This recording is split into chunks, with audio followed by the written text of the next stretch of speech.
Hello, the Literacy View is back. We have a new episode, and I think you're really going to be interested in this topic because it's occurring in classrooms across our country every single day. Faith, tell us a question. So we will be talking about independent reading, sometimes called SSR, sustained silent reading, sometimes called dear time, drop everything and read. And the question is, should independent reading occur during classroom time? And there are quite a few thoughts on this. Most teachers really hold on to their silent reading, independent reading time. They value it. They believe that kids get a lot out of this, whether it's motivation, whether it is making them better readers. But the research really doesn't support this. And we are going to discuss this. And I'm going to turn it over to my friend Judy to kick off and to hear some of her thoughts. And then we're going to jump in and chat. Go, Judy. So hello, everybody. Judy Boxner here. And I want to say that, I'm still in the trenches every single day, New York City. And I definitely see a lot of independent reading happening. It's called independent reading, but I'm not sure that everybody's reading, unfortunately. Now, the reason that I see it every day is because most teachers are told that they need to do either guided reading or guided literacy or small group reading instruction. So basically they take a small group and then the rest of the kids are told that they have to do independent reading. Now, what that looks like when the kids are reading on their own gets a little messy and ugly sometimes. Some of the kids can't really read. So they're sitting, they have a book upside down, they're looking over there. Then some kids, they're on a computer program and it's supposed to be like a mirror reading or Lexia learning, but you see that they're playing a video game. So independent reading, it can be beneficial, I think, to some students, but it has to be very well thought out. And that's some of my thoughts. So let's get into it. Okay. Well, the National Reading Panel did say that more research is needed because the effectiveness is not clear. And Judy, you bring up so many important points. I think independent reading should remain in classrooms for kids that are reading and love to read and want to get to those book baskets and read. However, in K through 2, I believe strongly that they should be reading decodables and that teachers should be pulling small groups and using that time for remediation. So kids are reading decodables if they are not able to access books that are just general books. So if they're still learning to read in K1 and 2, they should be reading decodable books to reinforce the skills that were already taught in the lesson, hopefully that day. So I just want to jump in and say my understanding of independent reading time, Mary, is usually that kids get to pick their own books. Yes. So now that could look very different from using decodable books. If they're picking either from the classroom library or from the school library, often they're picking books because they have pretty covers, or when they open it up, it's very engaging in terms of the pictures. Again, nothing wrong, and I want to be very clear about this, nothing wrong with kids thumbing through a book and just enjoying looking at the pictures, but we're talking about classroom time, valuable classroom time, when the day is already jam-packed with a lot of things. Is this the best use of time? I think Judy brought up some great points. Her examples clearly come like right out of my book even, because I even wrote some of those things, Judy, in Failing Students or Failing Schools with the book upside down. I've seen it myself also, just what Judy said. So it goes back to valuable classroom time. How should kids be spending their time?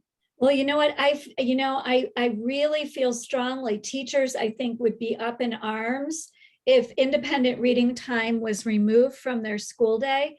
It's so, so important for building all of the other pillars of reading.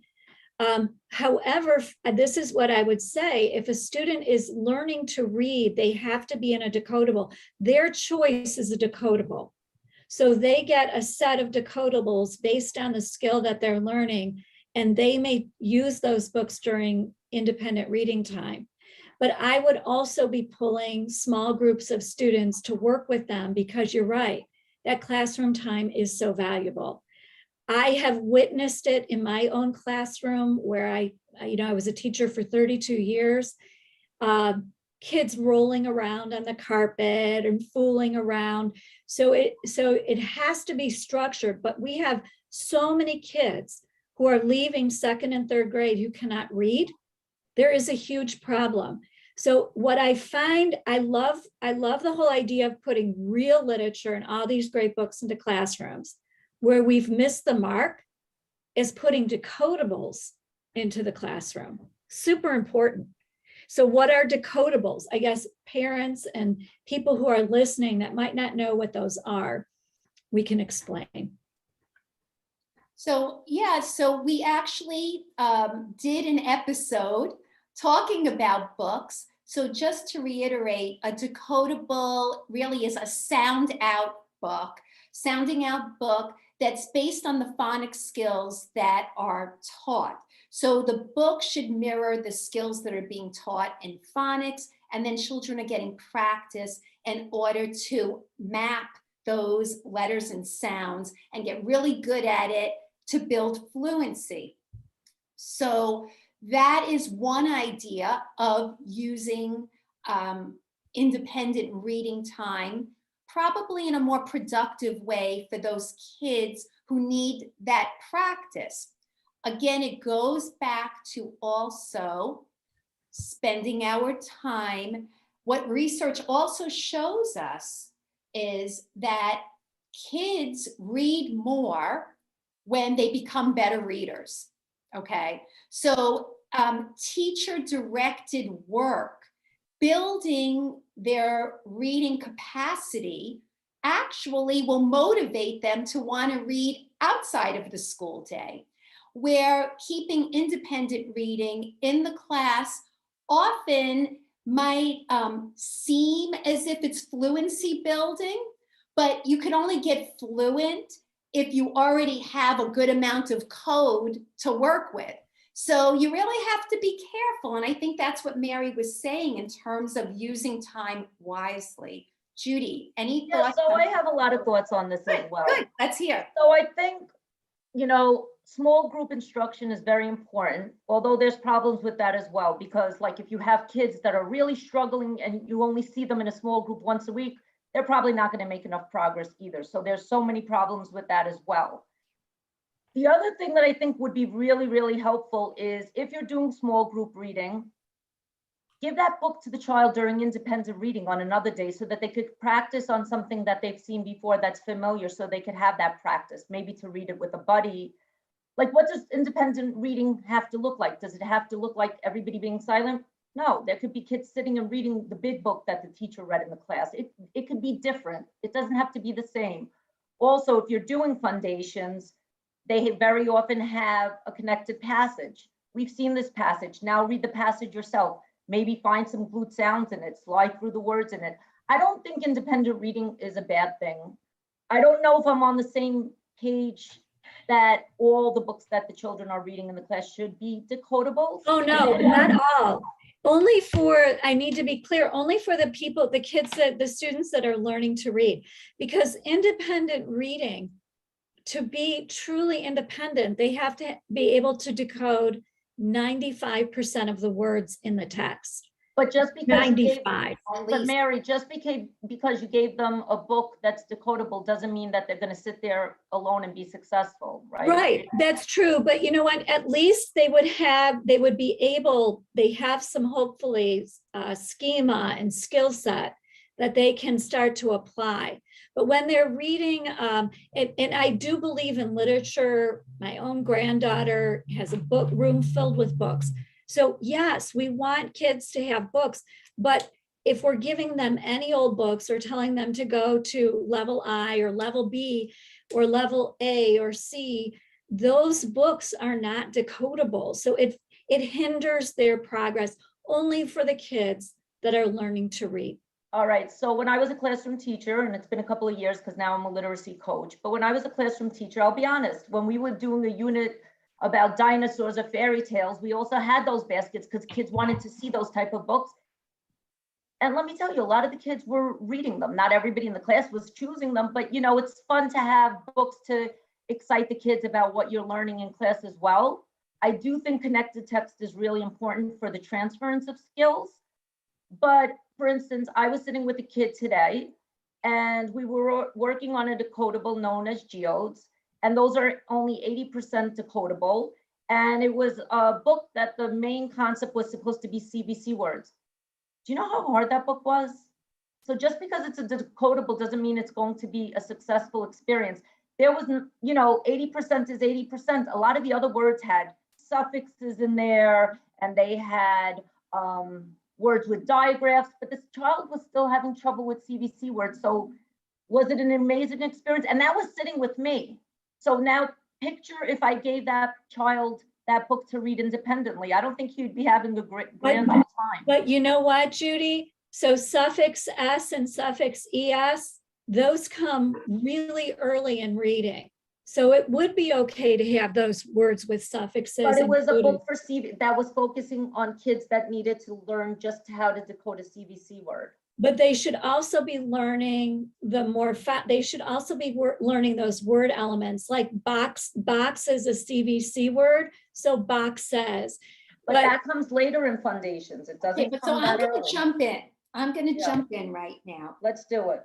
So, you know, we're talking about, you know, different elements of a book, and that's fine.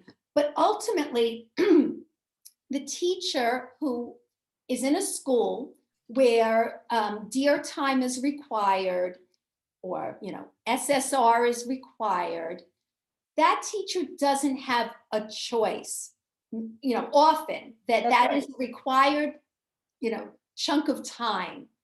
How does the teacher best use the time when we know, as you said, there are many kids in that classroom not able to read?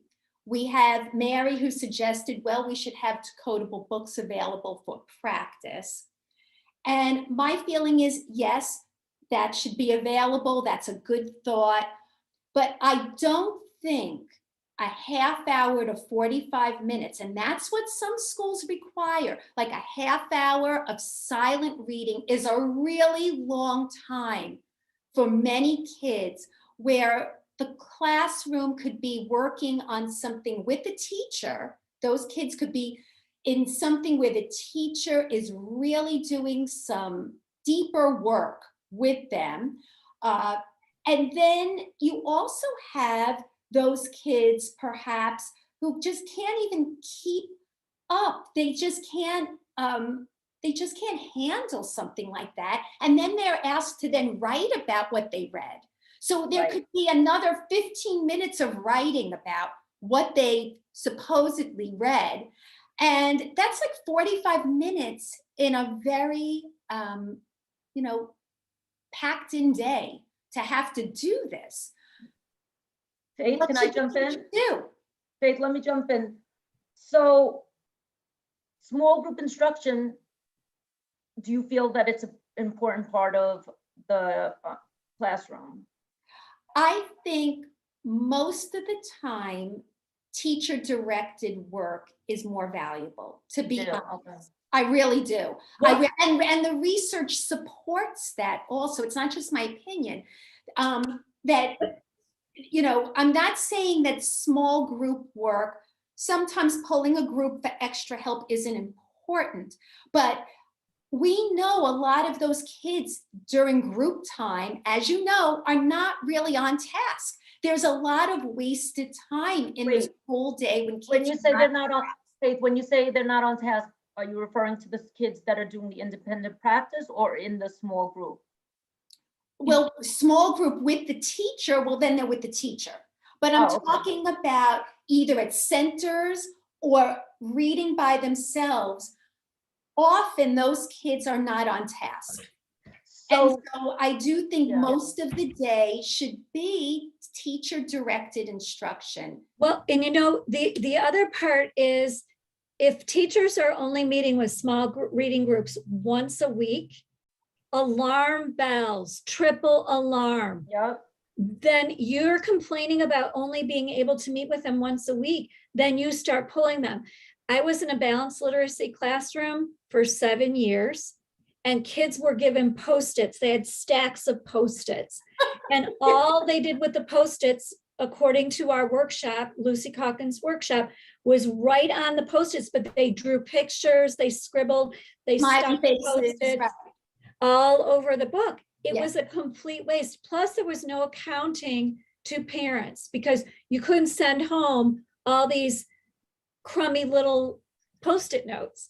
So I believe that it really does have to be structured K-3, Judy. And I say keep independent reading because I had kids who were really great readers. So you don't want to take that away from them. But They would get read the absorbed into a program. book, they go to town.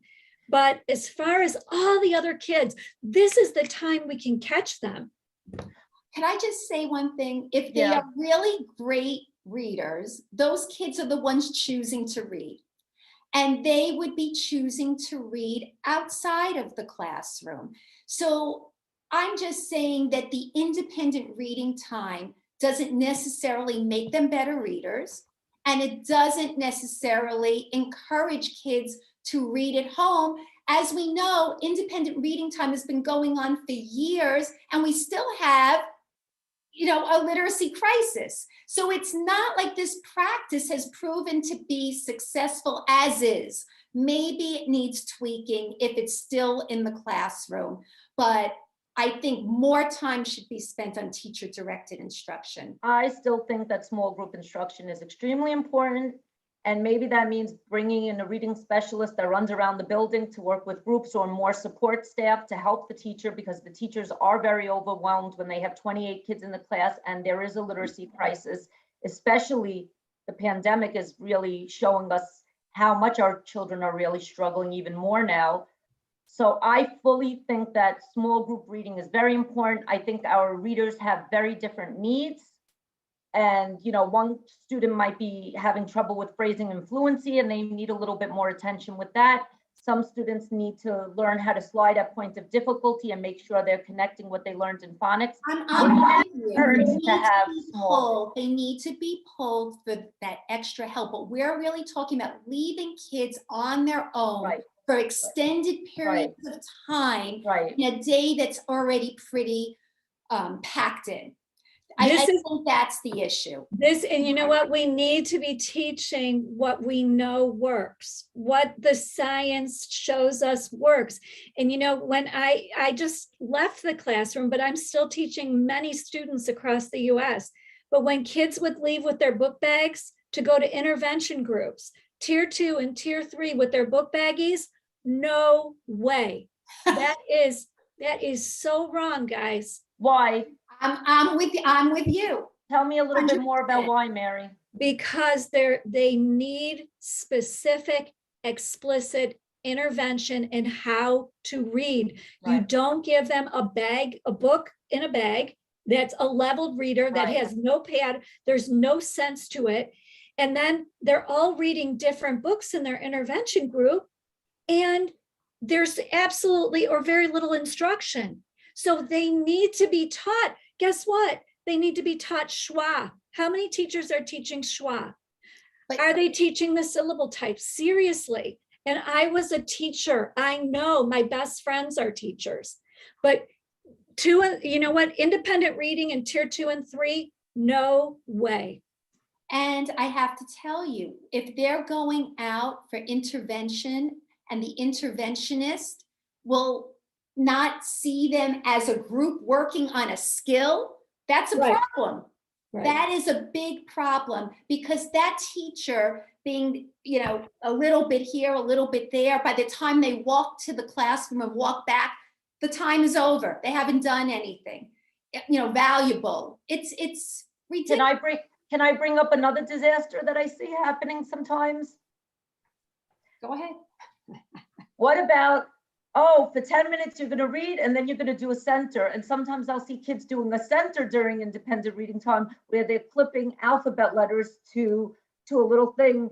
And then they come in another week and they're clipping the same alphabet letters. And then 3 weeks later, they're clipping the same alphabet letters and stuff like that. That's happening too during independent reading time. And is that I've seen it too. I've Yeah, seen activities like that, like just activities, lots of little activities. And a lot of it is just so the teacher can work with a group, giving kids like, here, take out your book and do it. And I was guilty of this myself. This is what we did, but Because I you can't survive. You can't survive with Exactly. 27 other kids. Exactly. You All have right, this whole class and you have to do Yeah. these things. But in the end, that's why I think if we kind of turn this around and think, well, maybe if we spent more time on, let's say, really reading with them and showing them and modeling how to read something that's a little bit more complex, and then we work on those skills that are necessary, that might be a better use of time than just saying, take out your books now, books that were, self-directed, chosen by the kids, that might not even be appropriate for them. I think that really becomes wasteful. Now, And I what do think our the teachers biggest- do that? Oh, I'm sorry. What do The biggest yeah, Mary, thing go. with readers who struggle, the area that they struggle with most is phonological awareness. Mhm. So anything that teachers can be doing with those kids that are at risk, who we know, that they are not going to maybe be reading at grade level by grade 3, work on phonological awareness during independent time and let the rest of the kids who can read go ahead and read. Gina? I think that there's much more going on than just a lack of phonological awareness. I think those phonics skills and seeing the print is really, really important for a lot of Right. those kids and making that connection.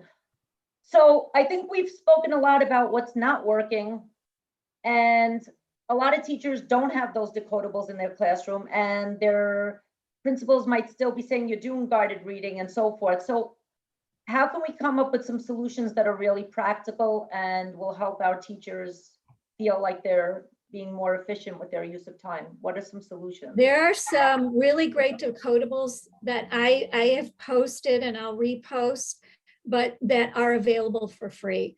And even ones that you don't have to run all this paper off, that the kids they can look at it on a screen, but they're really, really accessible and great. And then there's work that goes along with the decodable book after they're finished reading. So I can post that to our Facebook page.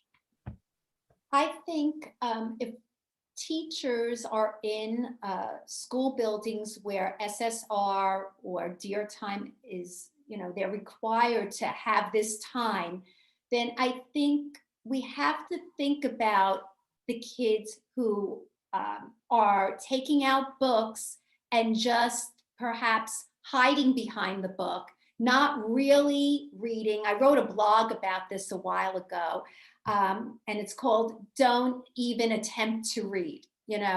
That's basically what I've seen, not even an attempt, where it's really just kind of, all right, they are just going to try to get through this time as best as they can. I think what teachers can do is ensure that whatever books those children are supposed to be reading during independent time, that they actually could read them. So really maybe a little bit more of a careful spot check, that it can't be totally, choose your own adventure and see what happens. If the time is there and they are required to use that time, make it worthwhile and maybe pre-screen a certain, number of books that would be available to them.